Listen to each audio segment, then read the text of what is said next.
Hi friends, hello అందరికి నమస్కారం. Welcome to our channel ప్రసుమోహన్ వంటేళ్ళు. అందరు బాగున్నారా ఫ్రెండ్స్? నేనైతే బాగున్నాను. మీరు అంతా బాగున్నాను దేవుడు మనస్ఫూర్తిగా కోరుకుంటున్నాను. మరో రెసిపీతో అయితే మేము ముందుకు వచ్చేసాను. ఇంకా రెసిపీ చూస్తున్నారు కదా, సాంబార్, ఇడ్లీ, వడ, పొంగల్ దేంట్లోకైనా సూపర్ కాంబినేషన్ సాంబార్ ఇడ్లీ చాలా మందికి ఇష్టం ఉంటుంది కదా. బేసికలీ మా ఇంట్లో కూడా చాలా మంది ఇష్టపడతారు దీన్ని. సో మన హోటల్లో చేసే సాంబారు ఎలా చేస్తారో సేమ్ మన ఇంట్లో ఎలా ప్రిపేర్ చేసుకోవచ్చు అనేది ఇవాళ రెసిపీ అయితే కదా. సాంబార్ రెసిపీ సేమ్ హోటల్లో చేసే విధంగానే చూపిస్తాను చూడండి. అంటే కొంచెం జిగటగా, చిక్కగా చాలా బాగుంటుంది సాంబార్ అయితే కదా. ఇంకా ఇందుకోసం అయితే మనము కందిపప్పు యూజ్ చేస్తున్నాము.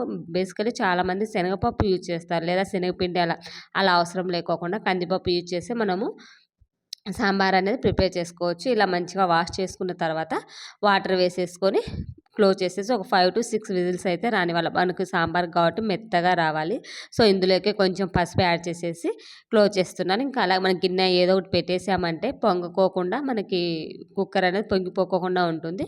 సో ఒక 5 to 6 విజిల్స్ రాల్చిన తర్వాత ఇందుకోసము ఇంకా చింతపండు గోరువెచ్చని నీళ్లు తీసుకొని అందులోకి కొంచెం చింతపండు అయితే నానబెట్టుకొని పక్కన పెట్టుకోవాలి. ఇంకా సాంబార్ పౌడర్కి వచ్చేసి ఇలా నేను వీడియోలో చూపించిన విధంగా జీలకర్ర, ధనియాలు, మెంతులు, మిరియాలు అండ్ కొంచెం బియ్యము, ఎండుమిరపకాయలు ఇవన్నీ వేసి మంచిగా కలుపుకోవాలి, వేయించుకోవాలి. ఇంకా బియ్యం ఎందుకు వేస్తున్నాము అంటే కనుక సాంబార్ అనేది చిక్కగా జిగురులాగా ఉంటుంది.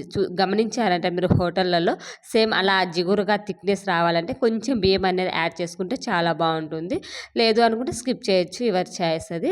ఇంకా తర్వాత మనం ఉడకబెట్టుకున్న కందిపప్పుని మిక్సీ పట్టేసుకొని పక్కన పెట్టుకోవాలి. ఇంకొక కడాయి తీసుకొని అందులో కొంచెం ఆయిల్ వేసేసుకొని, ఎక్కువ ఆయిల్ అవసరం లేదండి, మళ్ళీ పోపు వేసుకుంటాం కాబట్టి లైట్గా ఆయిల్ వేసుకొని ఇందులోకి ఆనియన్ కొంచెం వేసేసి సన్నగా కట్ చేసుకున్న ఆనియన్, ఈ టమోటా వేసి అందులో పసుపు, ఉప్పు వేసి మంచిగా మగ్గనివ్వాలి. టమాటో అనేది కొంచెం మెత్తబడిందంటే మనకి అక్కడక్కడ తగులుతూ ఉంటే చాలా బాగుంటుంది. మరీ స్మాష్ కాకోకుండా ఇలా కచ్చాపచ్చగా మెత్తబడిన తర్వాత ఇందులోకి మనం గ్రైండ్ చేసుకున్న పప్పు ఉంటుంది కదా, కందిపప్పుని మెత్తగా మిక్సీ పట్టేసుకోవాలి. అప్పుడే మనకి సాంబార్ అనేది బాగా వస్తుంది. పప్పు గుత్తి తెనిపారంటే మరీ అంత రాదు, అంత పర్ఫెక్ట్గా అయితే రాదు అనమాట. సో ఇంక ఈ విధంగా పప్పు గుత్తితో కాకోకుండా మనం మిక్సీ పట్టుకున్నామంటే అప్పుడే మనకు పర్ఫెక్ట్గా వస్తుంది. సో ఇంకా అవి ఎంత యాడ్ చేసిన తర్వాత చింతపండు ఉంటుంది కదా, దాని నుంచి మంచిగా కలిపేసి మనం వాటర్ అయితే సపరేట్ చేసుకోవాలి. పులుపు తగ్గట్టు చూసుకొని యాడ్ చేసుకోండి. మనం ఎంత కందిపప్పు తీసుకున్నాం దాని క్వాంటిటీని బట్టి చింతపండు కూడా చూసి యాడ్ చేసుకోవాలి. ఇంకా ఇక్కడ ఇట్లా ఒక బాయిల్ వచ్చిన తర్వాత ఈ చింతపండు పులుసు కూడా అందులో యాడ్ చేసేసి ఈ చింతపండు పులుసు వేసిన తర్వాత ఒక పొంగు అయితే ఖచ్చితంగా రానివ్వాలి. ఒక పొంగు వచ్చిన తర్వాత మనము వేయించి పెట్టుకున్నాం కదా, ఇవన్నీ మసాలాలు ఉన్నాయి కదా వీటికి సంబంధించినది, ఇది అయితే మెత్తగా మిక్సీ పట్టేసి ఈ పౌడర్ని ఇలా పొంగుతూ ఉన్నప్పుడు సాంబార్లో ఈ పౌడర్ యాడ్ చేసేసుకోవాలి. మెయిన్ మనకి ఈ సాంబార్కి టేస్ట్ అంతా ఈ పౌడర్ వల్లనే వస్తుందండి. థిక్నెస్ కానీ ఆ జిగుటు కానీ ఏదైనా ఈ పౌడర్ వల్లనే వస్తుంది. చాలా బాగుంటుంది, స్మెల్ కూడా చాలా బాగుంటుంది అనమాట ఉడికేటప్పుడు అయితే కనుక.